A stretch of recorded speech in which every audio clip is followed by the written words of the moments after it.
Hello everyone, good morning.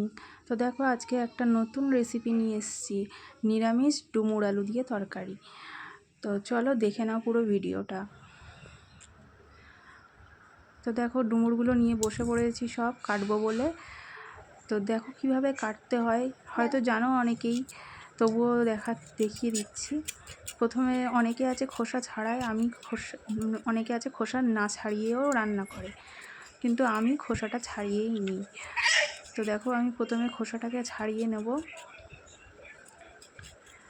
নিয়ে তারপরে আমি এটাকে দুখণ্ড করব। আর দেখো পুরো ছাড়ানো হয়ে গিয়েছে। এবার হচ্ছে আমি এটাকে দুখণ্ড করলাম। আর দেখো পাশে হচ্ছে মেয়ে দৌড়াদৌড়ি করছে, কথা বলছে।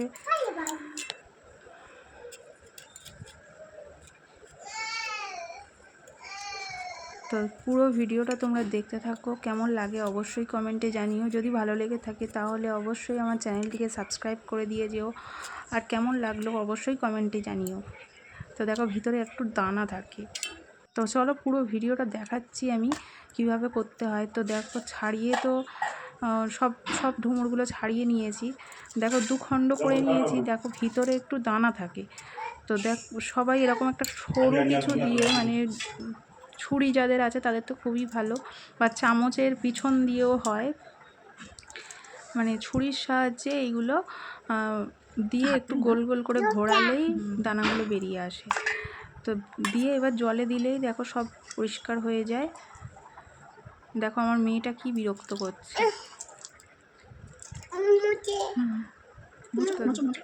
প্রথমে আমি দানাগুলোকে পরিষ্কার করে নিচ্ছি, নিয়ে তারপরে আমি ওটাকে আবার দুখণ্ড করে নিচ্ছি।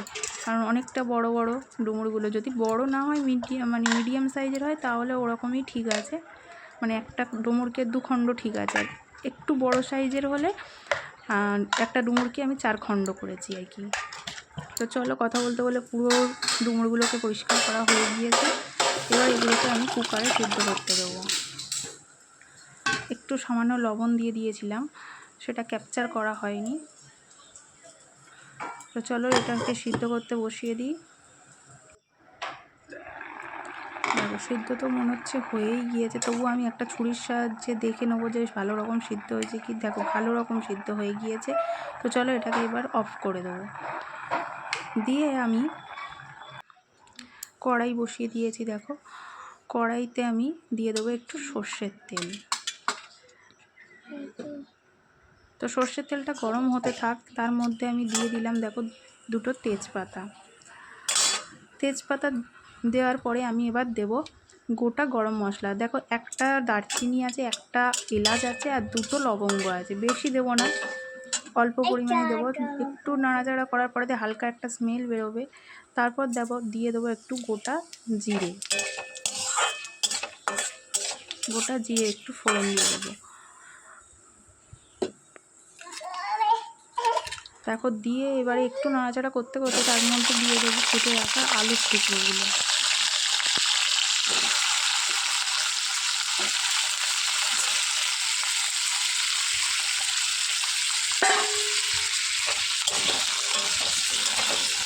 তো দেখো আলুগুলো দিয়ে একটু নাড়াচাড়া করতে হবে যতক্ষণ না লালচে হয়। তো আমার দেখো এবার লালচে হয়ে গিয়েছে, ভাজা ভাজা হয়ে গিয়েছে আলুগুলো।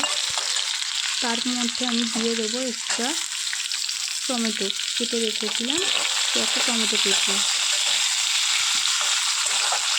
তো টমেটো কুচিটা দিয়ে আবারও বেশ খানিকক্ষণ নাড়াচাড়া করতে হবে।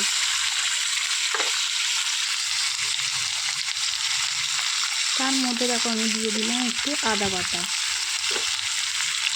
যেহেতু এটা আমি নিরামিষ করবো, নিরামিষই খুব সুন্দর লাগে খেতে। তো দেখো আদা বাটা দিয়ে দিলাম 2টো কাঁচা লঙ্কা একটু চিড়ে নিয়েছিলাম, নিয়ে দেখো একটু নাড়াচাড়া করতে হবে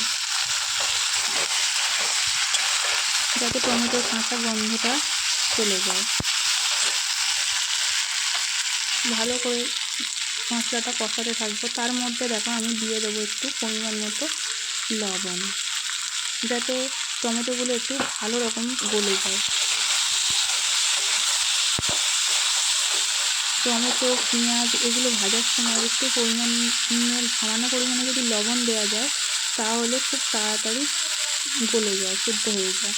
তো দেখো এর মধ্যে দিয়ে দিলাম আমি হলুদ গুঁড়ো পরিমাণ মতো লঙ্কার গুঁড়ো দিয়ে দিয়েছি। দিয়ে দেখো মশলাটাকে ভালো রকম কষাতে।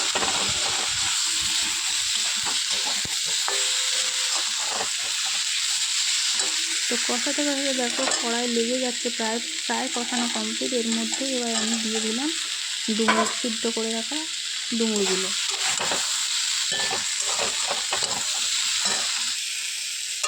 তো এটাকে দিয়েও ভালো করে কষাতে হবে।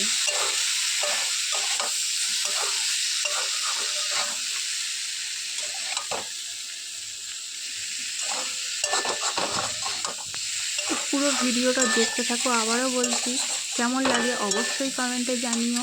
যদি ভালো লেগে থাকে তাহলে অবশ্যই আমার চ্যানেলটিকে সাবস্ক্রাইব করে দিয়ে যেও। আর কেমন লাগছে অবশ্যই কমেন্টে জানাবে, লাইক করে যাবে। দেখো কষানো প্রায় কমপ্লিট। এবার আমি দিয়ে দিলাম একটু জল, পরিমাণ মতো জল দিতে হবে। যেহেতু এটাকে বেশি ঝোল রাখবো না, আবার বেশি শুকনোও করবো না, সেই জন্য পরিমাণ মতো অল্প করেই জল দিয়েছি। তো এবার চলো আমার অপেক্ষা করতে হবে যে ফুটে ওঠার জন্য।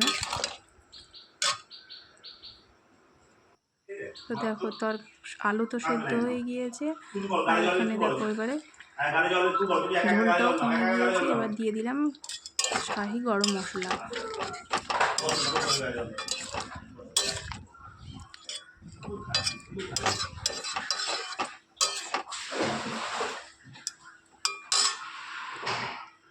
তো শাহি গরম মশলা দিয়ে একটু নাড়াচাড়া করে দিয়েছি। দেখো লাস্টে দিয়ে দিলাম সামান্য একটু ঘি